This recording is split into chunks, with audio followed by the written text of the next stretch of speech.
હનુમાનજી હંમેશા સિંદૂરથી લાલ કેમ દેખાય છે? શું માત્ર એક પરંપરા છે કે તેની પાછળ છુપાયેલું ભક્તિનું મોટું રહસ્ય છે?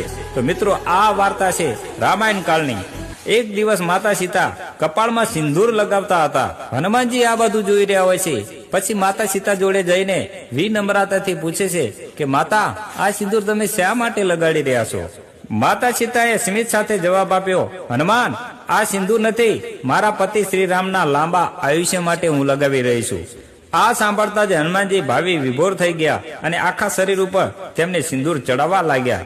હનુમાનજી આખા શરીર ઉપર સિંદૂર લગાવતા હોય છે ત્યારે રામ અને લક્ષ્મણ બે ત્યાં જોડે જાય છે અને કહે છે, હનુમાનજી, તમે આ શું કરી રહ્યા છો? ત્યારે હનુમાનજી નમન કરીને કહે છે કે જો માતા સીતા કપાળ ઉપર થોડુંક સિંદૂર લગાવે છે તો તમારી ઉંમર વધે છે, તો હું આખા શરીર ઉપર લગાવું તો તમારી ઉંમર કેટલી વધશે?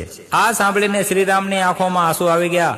વચન આપે છે કે હે હનુમાન, જે તમને સિંદૂર ચડાવશે તેના જીવનમાં બધા સંકટો નાશ પામશે।